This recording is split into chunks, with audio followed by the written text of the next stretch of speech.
Damn, son, where'd you find this?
It's Vinyl Williams on KEXP 90.3 FM here in Seattle. First song you heard was 100 off Naked Sanctuary.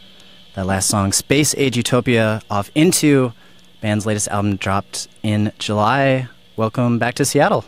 Thank you so much. Thanks for coming into KEXP. Oh, it's been a dream for so long. Perfect. Couldn't have planned it better. And I was really struck having you guys all here in the room, and after watching a lot of videos you've made, I really get this sense of place. You guys come from Los Angeles, kind of seeing you guys now as, you know, color, sun-drenched weirdos versus Seattle, maybe just gray-drenched weirdos. But how much do you think Los Angeles, can you imagine making this music in any other city, any other place? Well, the music is somewhat designed for cities like Seattle and Portland, aside from Los Angeles, because we need the color. Yeah, we need the color. And it's also not just sunny and blissful music. Like, a lot of people tell me it's as melancholy as it is blissful, and it incorporates a lot of emotional opposites within there, which I feel like the Northwest is just ridden with. Just on any given day, you can experience a roller coaster of emotions. I feel like when Los Angeles is more of a predictable day-to-day sort of environment. Yeah, I get you. And then this is my first time seeing you guys live, so fortunately we don't get the full visual element of the stage show, I'm imagining. Correct, yeah. But I was reading an interview you did, and you mentioned that at this point legendary Hype Williams show in Los Angeles as sort of a formative experience between the audience and the artist. How would you say you've approached that since then? Well, interactivity has always been a dream of mine, to be able to actually allow the audience to control the visuals. And since I make a lot of digital interactive pieces, they essentially end up on a computer. And I don't really want the audience to use a computer while we're performing. So we're currently in the stages of designing other more like easier methods for the audience to control our interactive visuals. But at the moment, our visuals is essentially just footage of interactive environments that I've walked through digitally and then projected and filmed me going through. So in a way, it's supposed to sort of be immersive in that sense that you're transported to this place. And certain songs that we play live, like Iguana City, we introduce as a place instead of a song, because it's supposed to give a sort of all-encompassing atmosphere. And the visuals and sound are supposed to be, or sort of inevitably are, so interrelated because they come from the same place. Yeah, I should mention to our listeners, you've made a lot of great videos, music videos, especially Unknown Mortal Orchestra for one for Tears for Fears, which was pretty cool. I had no idea that it was a cover of, they did a cover of My Girls. Animal Collective. Animal Collective, My Girls. Yeah, and so seeing you guys in the flesh for the first time, it's interesting, that digital realm versus the physical realm. So it's, this has been a real treat. And then you've worked with Toro y Moi as well. This new album, Into, was released on his label. Yes, on Company Records. Yeah, so how did you guys end up hooking up with him and then making music, releasing music together? Well, I attribute it 100% to one man named Sean Patrick Malone, who is an American from Bay Area, and he moved to Seoul, Korea, to start working in the music scene there, and started getting bands from the UK and the US to come out to Seoul and perform and tour there. And one day he just asked me if I would do a flyer for Toro y Moi's show in Seoul, and he was going to pay me a lot to do it, more than I've ever been paid. And I just said, well, what if we open up for Toro y Moi and I'll do infinite trade. Savvy. Infinite graphic design trade in exchange. And he said, yeah, sure. So he gave us 2 extra shows. He hooked us up with that show with Toro in Seoul, and then booked a show for us in Daegu and Busan in Korea. And we did a 5-day Korean tour out there. And that was the first time we met Toro. And I mean, when we were first with them, sitting down at like a Korean barbecue place was pretty awkward. But over time, it developed, and we got comfortable with each other and did small tours together, and then became buddies. And eventually, Ian and I went to Berkeley to record in Chaz's studio, and we just sort of improvised for a few hours and made Transcendental Spa, which is the EP that came from that. Also, a great video, this walkthrough. Oh, yeah. I don't know how you would describe it. A temple? It's a spa temple. Spa temple. Exactly. Yeah, I can't recommend those videos enough. I was just going through this K-hole of all these different Yeah. videos, and then reading those comments on YouTube are hilarious. Oh, I haven't read them. 100% across the board, people just getting lit watching your videos. So Oh, yes, yes. I think that is... I think mission accomplished on that Do front. that before you see us live Yes. as well. I would recommend it, for sure. Yeah, I'm sad I'm missing out on the visuals, but Well, maybe You- you won't, because we're probably going to work it into the set somehow. Oh. As post, maybe? Like That would- something that comes overlaid, or my face goes away. And I'm then getting the there's thumbs up sign. So yeah, just thumbs up all around. Yeah. Yeah. can fix both of our hair. I know we were both fretting over that. Yeah. It's I'm hot gonna- in here. I'm going to use this. Digitally remove all that. And then, okay, so last two-part question. Mhm. I read you were had a pretty intense UFO sighting over Malibu a couple months ago, perhaps? January Sorry. 25th. Oh, to the be exact date. Precise. So, yeah. So after watching all those videos, and then I went through another Wikipedia not waste of time, but reading about all these alien encounters. So, two-part question. I'm going to put this out to the whole band. Favorite alien encounter story, part A. Part B, what music would you send up to the aliens to communicate with them? I know 100%. Okay. Okay. You guys have seen UFOs, right? Have you seen? To some extent. Well, Shaking okay, or of not. heads. This is undeniably it. Actually, I call it a UBO. It was an unidentified buoyant object. Buoyant object. It was not floating. It wasn't submerged. It wasn't a USO. It was a UBO. And I was on top of Tuna Canyon in Topanga. And from this point, we were able to see Malibu Ocean in the valley and up the coast of California as well. And when I say we, I meant me and my girlfriend on our first date. That was pretty memorable. It was very memorable, yes. And the sun went down, and there was this irrelevant red and purple sort of emanation in this cloud that happened. And, I mean, that had nothing to do with the subsequent UFO sighting. It was just really beautiful. And then when the sun went down within, 10 minutes or so, 10, 15 minutes, this white dome appeared approximately 6 miles off the coast of Malibu. And it was enormous. It was a bright, glowing white dome. It was perfectly bright white, and it was half submerged in the water, or it was just a dome. It might have been a sphere. And as soon as we noticed it, it went all the way into the horizon in less than 30 seconds at thousands of miles an hour out of view, out into the curvature of the Earth, just away from us. Did you guys kiss after that? Yes, Okay. we did. That sounds beautiful. I also looked it up later that January 25th by a few Mhm. Third Adventist churches celebrated that day, January 25th, 2015, as the third Sunday of the Epiphany, which is the day that Jesus walked on water. So it was pretty weird, that Wow. correlation. So Holy cow. holy cow! And then, okay, music you're sending up to the aliens? Oh, Tim Hecker, 100%. Love Tim Hecker. High five. He was amazing. I can't reach you. This is going to be awkward. Okay.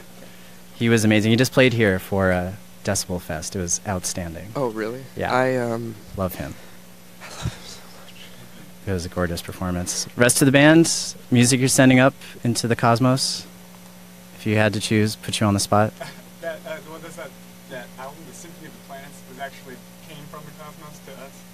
I'd send it back. Sending it back. Okay. I'll take it. I'd probably send them the soundtrack to A Clockwork Orange by Walter Carlos.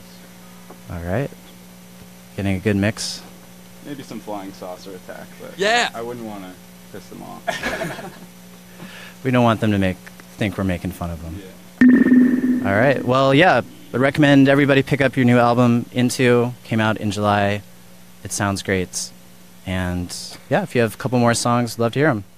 Absolutely. All right. It's Vonna Williams here on KEXP. It's 90.3 FM in Seattle.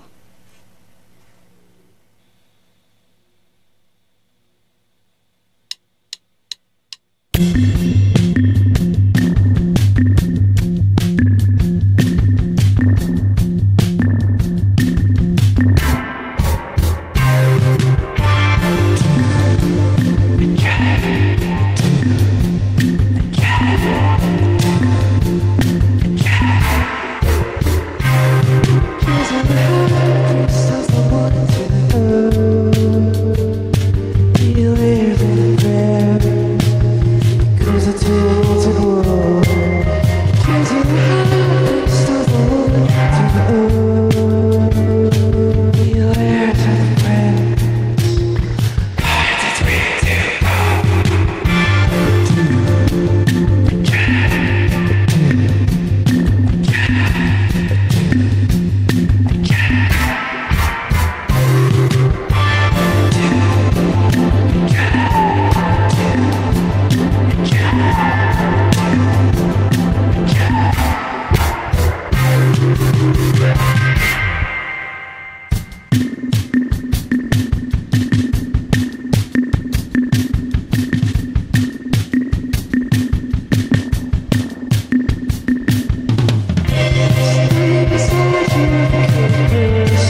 Discover new music at listener-powered KEXP.org.